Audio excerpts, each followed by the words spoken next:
ఎలా ఉన్నావు సుహాస్? బాగున్నాను దర్శి. ఎందుకు అలా అడిగా?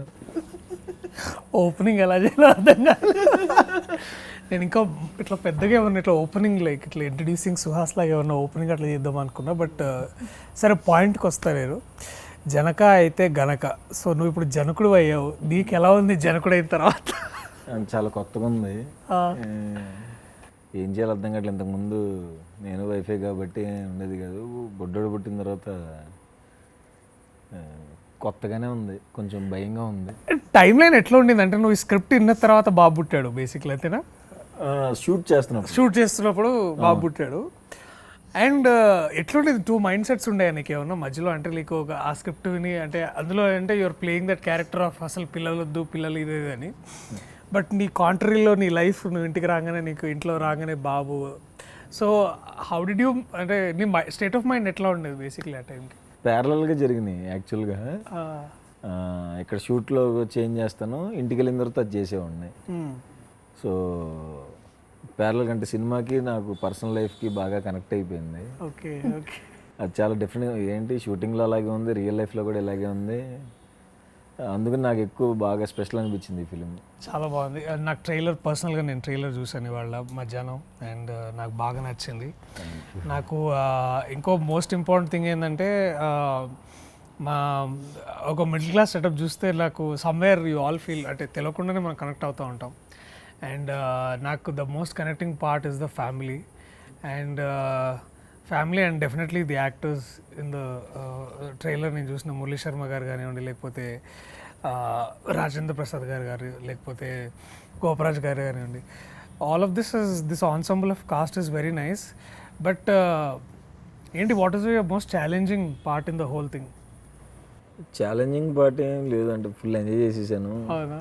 ఫుల్ అందరూ పెద్ద యాక్టర్స్ ఉన్నారు, నవ్వుకుంటానే ఉన్నాను సినిమా అంతా. సో పెద్ద ఛాలెంజ్ ఏం లేదు, కానీ చాలా హ్యాపీ అనిపించింది. అబ్బా ఓకే, అందరూ మంచి యాక్టర్స్ ఉన్నారు, మంచి స్టోరీ, బాగా నవ్వుకుంటున్నాం, అందరం నవ్విస్తాం అన్న ఎగ్జైట్మెంట్ ఎక్కువ ఉంది. ఇంకా నాకు చాలా క్వశ్చన్లు ఉన్నాయి మైండ్లో, బట్ మోస్ట్ ఇంపార్టెంట్లీ నేను క్వశ్చన్ కంటే కూడా ముందు నాకు ఒక జెలసీ పాయింట్ ఉందన్నమాట. జెలసీ పాయింట్ ఏంటంటే, నువ్వు విజయ్ సేతుపతితో ఇంటర్వ్యూ చేసినావు. నాకు అది నిజంగా అంటే as much as I want be జెలస్గా కాదు కానీ, but most importantly I felt నా ఫేవరెట్ యాక్టర్స్ ఇద్దరు ఒకే దగ్గర కూర్చొని మాట్లాడుతుంటే that pleasure was something else. అది డెఫినెట్లీ బాగా అనిపించింది. What is that one important reason ఈ కథ చెప్పుకోవడానికి? దట్ వన్ ఇంపార్టెంట్ రీజన్, అబ్బా ఇది చేయాలరా పక్క అని నీకు ఏ పాయింట్ వినగానే అనిపించింది అట్లా? ఇందులో ఒక దాని మీద కేసు వేస్తాం, అది చాలా ఇంపార్టెంట్ అదే చాలా ఎగ్జైట్మెంట్ ఇచ్చింది. అండ్ ఇంకొకటి డైరెక్టర్ రాసిన రైటింగ్, అంటే నవ్వుతానే ఉన్నాను, చాలా గట్టిగా నవ్వుకున్నాను అనమాట. ఇక్కడే విన్నాం కింద హర్షిత్ అన్న ఫోన్ చేసి కథని డార్లింగ్ అని వింటాను, నవ్వుతానే ఉన్నాను. అబ్బా భలే గట్టిగా నవ్విచ్చాడే, చేసేయాలి అర్జెంట్గా చేసేయాలనిపించింది.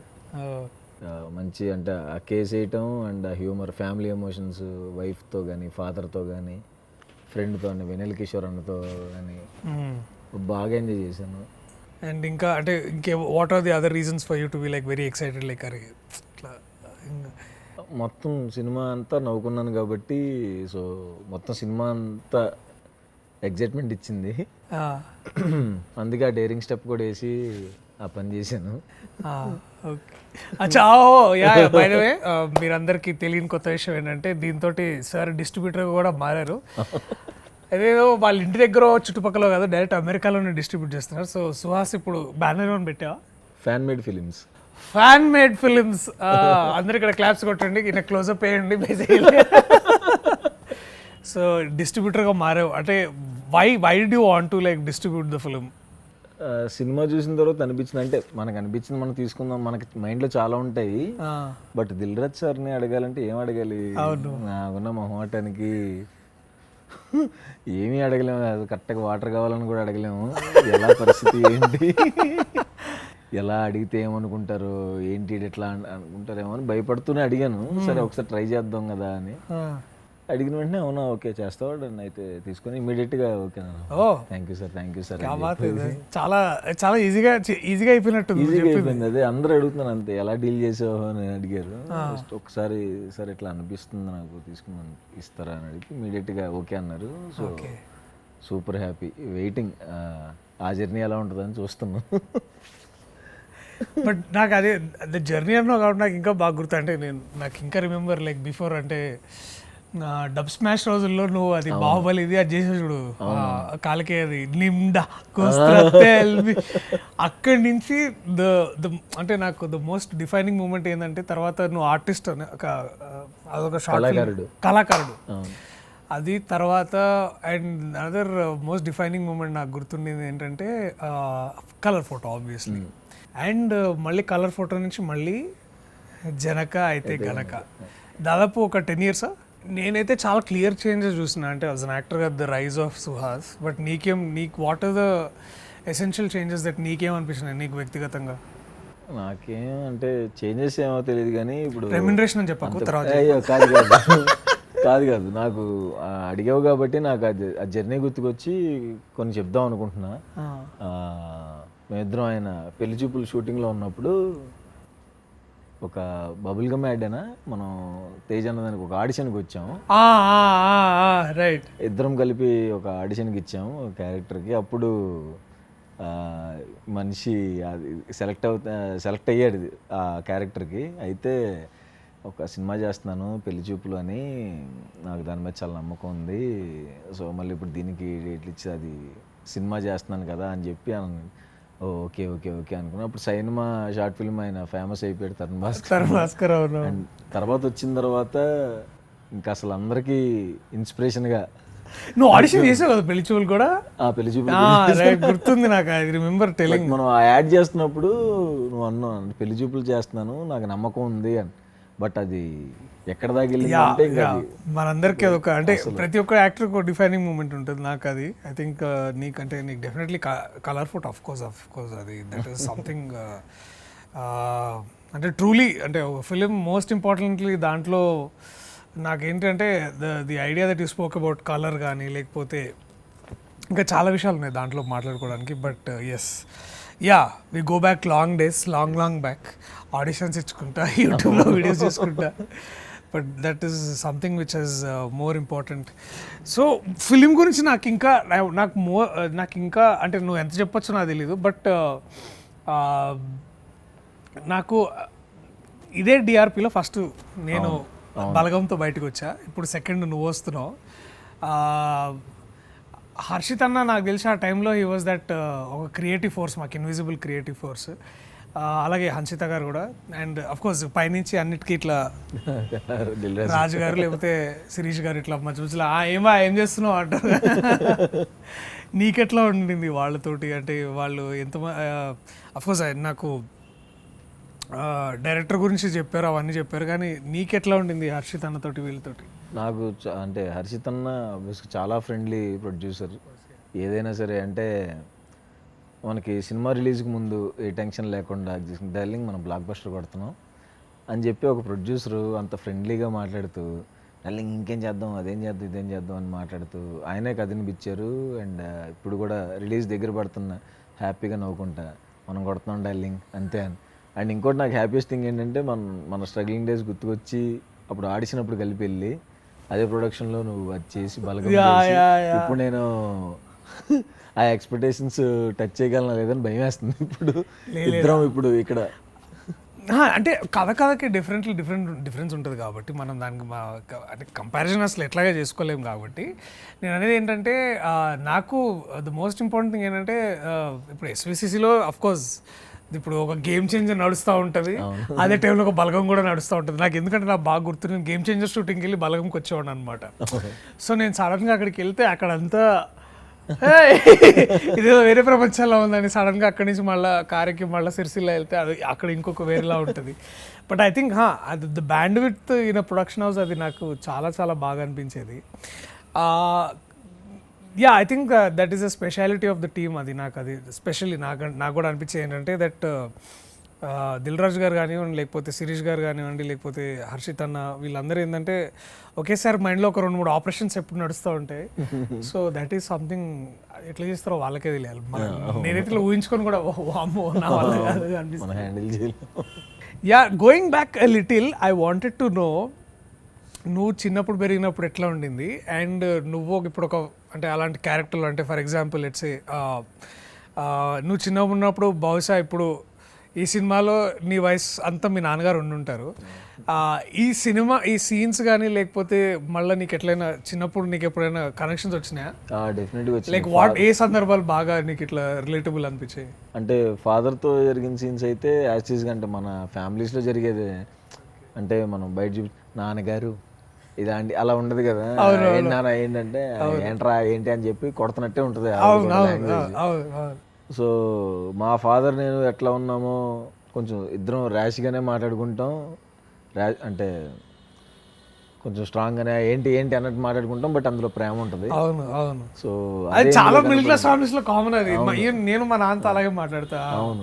మన దాంట్లో అంటే అంటే వాళ్ళు ఒకసారి గారంగా చూస్తారు, ఒకసారి కొట్టేస్తారు, అవును, ఒకసారి తిట్టేస్తారు. ఇంకా సో ఆ ఎక్స్పీరియన్సెస్ అన్నీ నాకు మళ్ళీ గుర్తుకొచ్చినాయి. ఓకే, చాలా బాగా కనెక్ట్ అయ్యాను. గోపరాజ్ సార్ కూడా మాకు ఇంకా మంచి ర్యాప్ ఉంది, సో ఇంకా బాగా కనెక్ట్ అయ్యి చేసాము.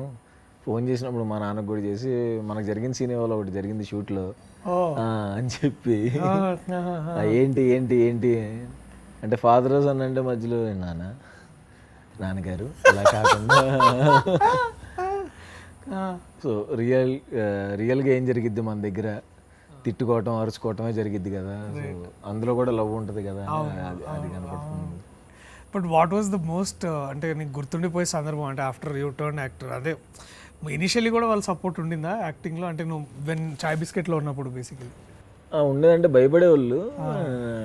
ఏంటి అంతమంది ఉన్న దాంట్లో ఏంటని ఆబ్వియస్గా అందరూ భయపడతారు కదా, అలా భయపడేవాళ్ళు. కానీ వన్స్ అదే సినిమాలు వస్తాం స్టార్ట్ అయిన తర్వాత ఓకే ఓకే అయితే సెటిల్ అయ్యాడులే అని చెప్పి ఇంకా వాళ్ళు రిలాక్స్ అయ్యారు. స్టార్టింగ్ భయపడ్డారు. What is that one beautiful emotional movement between you and your parents like after అంటే సక్సెస్ఫుల్ యాక్టర్ అయిన తర్వాత? లైక్ ఎప్పుడు దేవర్ లైక్ మన కలర్ ఫోటోకి నేషనల్ అవార్డు వచ్చినప్పుడు అపార్ట్మెంట్ వాళ్ళు అండి మా విజయవాడలో ఉన్న వేరే ఫ్యామిలీస్ అందరూ కేక్ తీసుకొచ్చి మా ఇంట్లో కట్ చేయించారండి.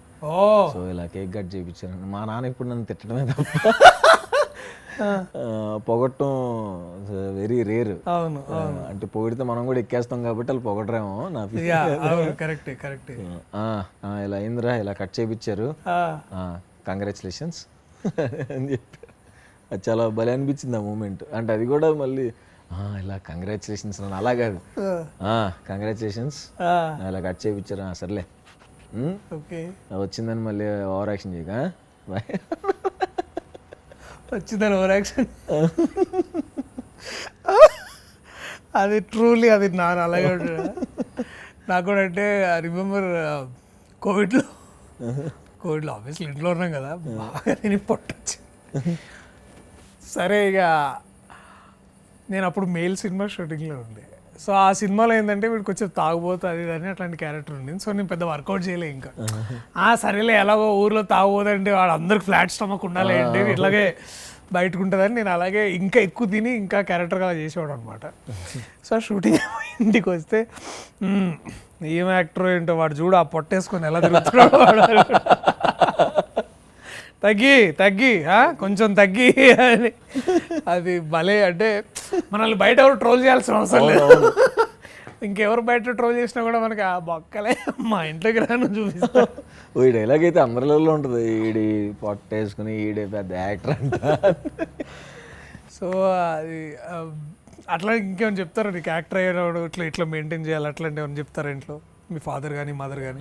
అంటే అదే నువ్వు అంటే జిమ్కి వెళ్ళి ఇలా నువ్వు బాడీ అంటే నాన్న నేను ఇప్పుడు బాడీ పెంచి నా పర్సనాలిటీకి ఏమైనా సెట్ అవుతుందా, తగ్గట్టు దానికి ఉన్న దాంట్లో చేసుకుంటాను తప్ప ఇప్పుడు నేను పెంచినా సరే నా పర్సనాలిటీకి ఏం కనపడిద్ది సరేలే కనీసం పొద్దున్నే వాకింగ్కి వెళ్ళటం అలాంటివి చెయ్యి అంటారు.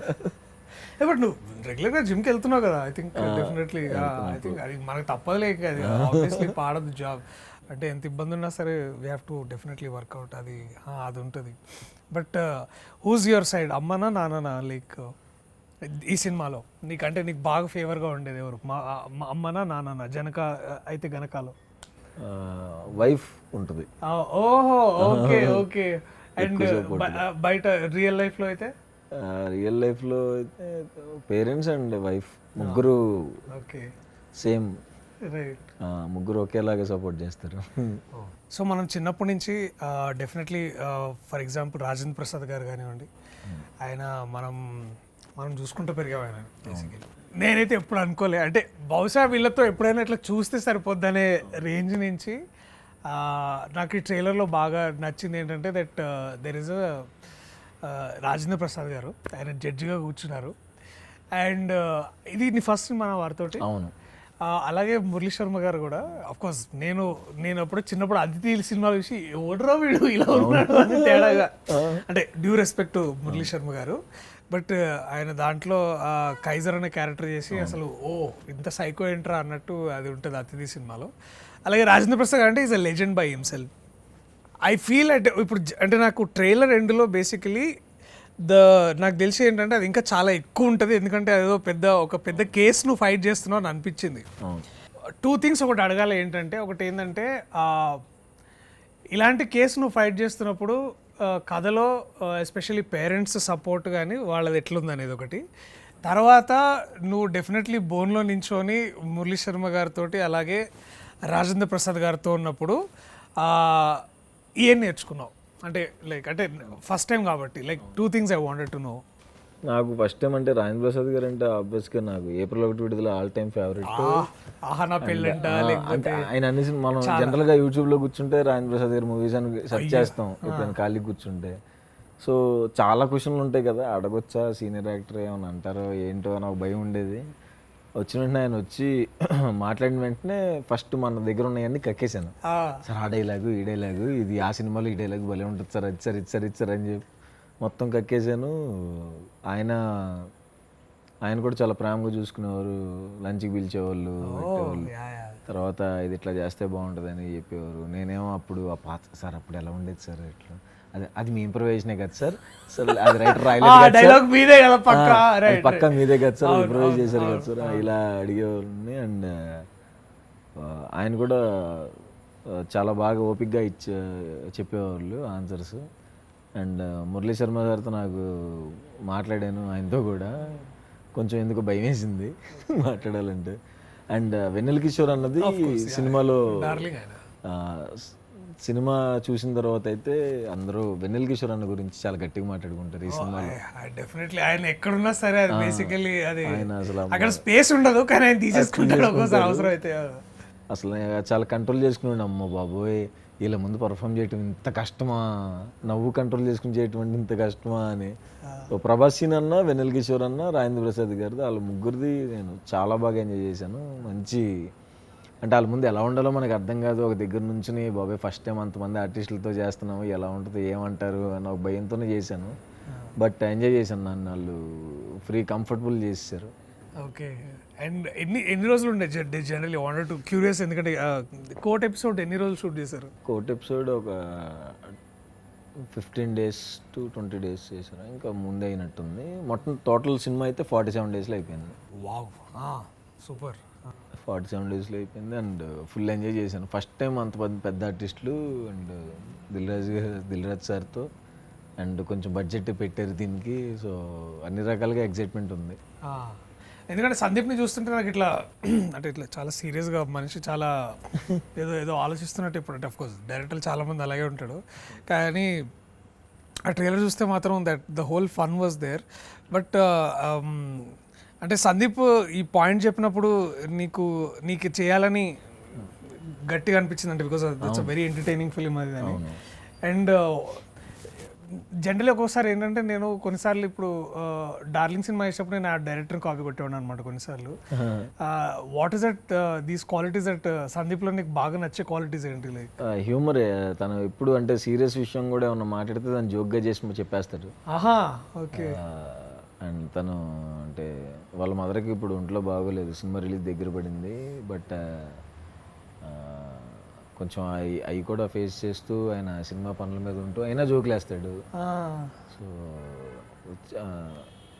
ఎప్పుడు అంటే ఏ టాపిక్ అయినా అది జోక్గానే మాట్లాడతాడు. అండ్ నేను కూడా చెప్పినట్టు సేమ్ డైరెక్టర్ని కాపీ కొట్టాను.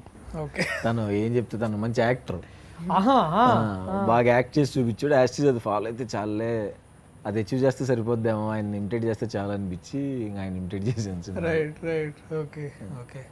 డిఆర్పి అన్న, ఎస్ఎస్సిసి అన్న, ఎస్పెషల్లీ దిల్ రాజు గారు కానివ్వండి, అంటే త్రూ బలగం ఏంటంటే నేను అప్పుడు దాకా దిల్ రాజు గారు ఒక ప్రొడ్యూసర్గానే తెలుసు నాకు. బలగం చేసే టైంలో వారు ఎంత గొప్ప ఫ్యామిలీ పర్సన్ నాకు అర్థమైంది. అంటే వారు ఫ్యామిలీకి ఇచ్చే వాల్యూ ఎట్లాంటిది, తర్వాత the whole family how it is a very close knit and ఇదంతా. అండ్ ఎస్పెషల్లీ బ్యానర్స్ అంటే మనం కుటుంబ కథా చిత్రాలు అంటే ఎక్కువ ఎక్కడి నుంచి వస్తాయంటే మనకి బ్యానర్స్ నుంచి వస్తాయి. నాకైతే చూడడానికి రీజన్ ఉంది, బట్ నీ ఫ్యాన్స్కి, నువ్వు యుఎస్లో ఉన్న నీ ఆడియన్స్కి వీళ్ళందరి సినిమా చూడాలంటే why should they watch Janaka Aithe Ganaka? అంటే ఈ సినిమా అయితే ఇప్పుడున్న ప్రజెంట్ సిచ్యువేషన్, అంటే మనం చదువుకున్నప్పుడు ఉన్న ఖర్చులు వేరు, ఇప్పుడు పిల్లల్ని కనేవాళ్ళు వాళ్ళకున్న సిచ్యువేషన్స్ వేరు, వాళ్ళ ఖర్చులు వేరు. మనం ఇప్పుడు మనం మొత్తం స్టడీస్కి అయిన ఖర్చు వాళ్ళకి ఎల్కేజీకి అవుతుంది. సో ఆ సిచ్యువేషన్ గురించి ఒక ఫన్ వేలో చెప్పాము. అండ్ ఎందుకు చూడాలి అంటే ఖచ్చితంగా వస్తే ఆ 2 గంటలు నవ్వుతూనే ఉంటారు, నవ్వి నవ్వి నవ్వి నవ్వి నవ్వి వెళ్తారు, తిట్టుకోరు ఎవరు, చక్కగా నవ్వుకుంటారు, నవ్విచ్చారురా బాబు అని సినిమా చూసిన తర్వాత డైరెక్టర్ గురించి మాట్లాడుకుంటారు, బాగా భలే నవ్విచ్చాడు ఆ డైరెక్టర్ ఎవరు అని. వెరీ హ్యాపీ సుహాస్, నువ్వు కిలో వర్క్ చేస్తున్నాను. Very looking forward to Janaka Aithe గనక. అండ్ నీకు మీ టీం అందరికీ ఒక సూపర్ డూపర్ బ్లాక్ బస్టర్ రావాలి. నువ్వు కూడా ఈ సినిమాతో ఒక 100 crores కొట్టాలని నేనైతే అబ్సల్యూట్లీ, సరే ఓకే బై, 120 crores కొట్టాలని. నేను అసలు షూటింగ్ నుంచి వచ్చి మళ్ళీ పొద్దున్న షూటింగ్ ఉండి వచ్చినందుకు థ్యాంక్స్. ఫ్రెండ్స్కి మాత్రం చేయొచ్చు. So all the very best మామా. Thank you. Do very well, do fantastic and all the very best. Looking forward. నాకు మాత్రం ఫ్రీగానే టికెట్లు అయ్యే బాబు.